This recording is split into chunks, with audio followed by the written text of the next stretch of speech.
Hello दोस्तों, स्वागत है आपका हमारे इस YouTube चैनल पे। आज हम बात करने वाले हैं हीरा के बारे में। तो हीरे के बारे में मजेदार बातें जानने के लिए आप इस वीडियो को लास्ट तक जरूर देखें। तो चलिए शुरू करते हैं आज का वीडियो। तो दोस्तों, जो हीरा होता है वो कार्बन का सबसे शुद्धतम रूप होता है। ये तो आप लोगों को पता ही होगा। हीरे में प्रत्येक कार्बन परमाणु अन्य 4 कार्बन परमाणुओं के साथ सहसंयोजी बंध द्वारा जुड़े रहते हैं, इसलिए यह बहुत कठोर रत्न है। यदि हम हीरे को ओवन में 763 डिग्री सेल्सियस पर रख के गर्म करें तो यह पूर्ण रूप से जलकर कार्बन डाइऑक्साइड का रूप बना लेता है और इसमें राख भी नहीं बचती है। इससे यह सिद्ध होता है कि हीरा कार्बन का सबसे शुद्धतम रूप है। हीरा केवल सफेद ही नहीं होता, इनमें अशुद्धियों के कारण इनका रंग नीला, लाल, संतरा, पीला, हरा एवं काला भी होता है। इसमें सबसे दुर्लभ हीरा हरा हीरा होता है, जिसका रंग मुख्य रूप से हरा होता है। क्या आपको पता है हीरे का उपयोग थर्मामीटर बनाने के लिए भी किया जाता है? हीरा ऊष्मीय किरणों के प्रति बहुत संवेदनशील होता है,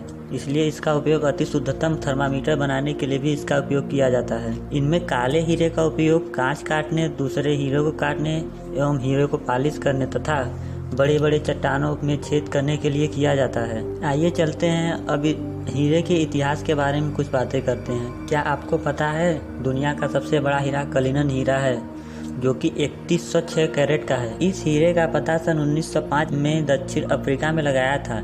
यह अभी भी ब्रिटेन के राजघरानों में रखा गया है तथा अब तक का ढूंढा जाने वाला दुनिया का सबसे बड़ा हीरा सेबेलो है, जो कि 1758 कैरेट का है। हीरे न केवल राजा महाराजाओं बल्कि आम आदमियों के लिए गजब का आकर्षण रहता है। किसी ने इन्हें सितारों का अंश कहा है तो किसी ने देवताओं के आंसू।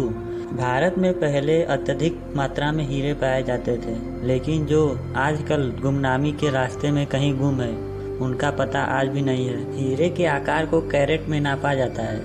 आज हम कुछ ऐसे ही भारतीय हीरों के इतिहास के बारे में बात करेंगे जो आज भी लापता है। पहला, भारत का गौरव कहा जाने वाला कोहिनूर, जो कि आज इस समय ब्रिटेन की महारानी के ताज की शोभा बढ़ा रहा है। इसके बारे में कभी और बात करेंगे।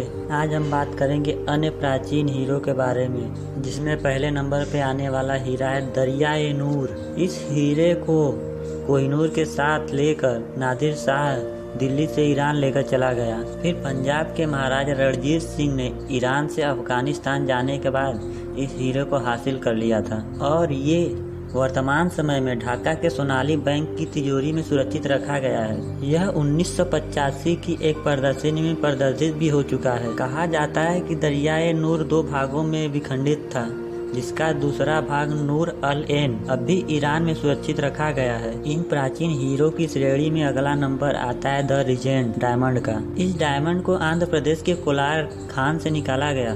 तब इसका वजन 410 कैरेट था, लेकिन वर्तमान समय में कई बार इसे चमकाए जाने की वजह से इसका वजन अब 140 कैरेट है। उस समय मद्रास के तत्कालीन गवर्नर थॉमस पिट ने इसे एक व्यापारी से लेकर फ्रांस भेज दिया, जिसके बाद इसे फ्रांस के शाही खजाने में रखा गया। फिर यह कई महाराजाओं राजाओं के हाथ से होता हुआ ये इस समय फ्रांस के सबसे बड़े ल्यूव संग्रहालय पेरिस में सुरक्षित रखा गया है। गुमनाम भारतीय हीरो की लिस्ट में अगला नाम है ब्रोटली ऑफ इंडिया का।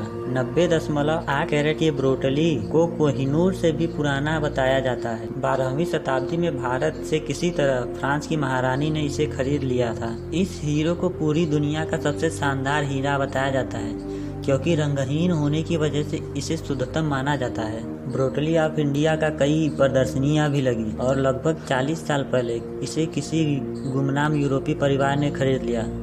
तब के बाद इस हीरे की कोई खबर नहीं है। इस हीरे की लिस्ट में अगला नाम आता है ओरलो डायमंड का।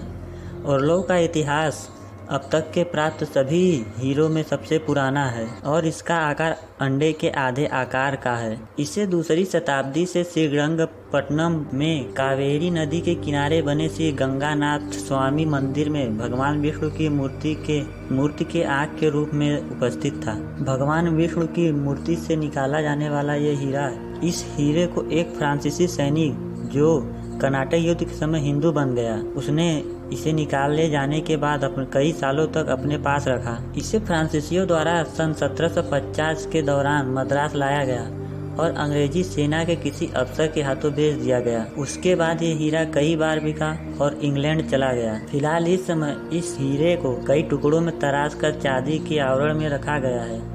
वर्तमान समय में यह क्रेमलिन, जो कि मॉस्को में है, के डायमंड बैंक में सुरक्षित है और यह डायमंड बैंक की शान बढ़ा रहा है। इस हीरे की लिस्ट में अगला नंबर आता है शाह डायमंड का, जो सन 1450 के आसपास गोलकुंडा की मशहूर खान से निकाला गया। ये पहले रंगहीन था, लेकिन आयरन ऑक्साइड की वजह से इसका रंग हल्का पीला हो गया। इसका वजन पहले 95 कैरेट का था, लेकिन तराशे जाने के बाद यह 88.7 कैरेट का ही बचा। यह डायमंड मूल रूप से तिकोने आकार में है और इन तीनों कोनों में उन शासकों के नाम भी लिखे हैं जिनके शासनकाल में ये हीरा रहा है। इस हीरे की एक ओर अहमदनगर के निजाम का नाम निजाम शाह 1000 लिखा गया है और दूसरी ओर जहां शाह 1051 लिखा है और तीसरी ओर फतेह अली शाह 1242 लिखा गया है। यह भले ही दुनिया के बेहतरीन हीरो में से न हो, लेकिन इसका इतिहास बहुत खास माना जाता है। यह वर्तमान समय में क्रेमलिन डायमंड फंड के पास है। इन ऐतिहासिक हीरो में अगला नंबर आता है ग्रेट मुगल का। कहा जाता है कि भारत का यह सबसे बड़ा हीरा है। इसे जब गोलकुंडा की खान से 1650 ईस्वी में निकाला गया तो इसका वजन लगभग 787 कैरेट का था, यानी कि यह कोहिनूर का लगभग 6 गुना भारी था। कई लोगों का कहना है कि कोहिनूर भी द ग्रेट मुगल का एक आंशिक हिस्सा था। इस हीरे को अमीर जुमला ने मुगल सम्राट शाहजहां को अपने पारिवारिक संबंधों के चलते उन्हें भेंट दे दिया।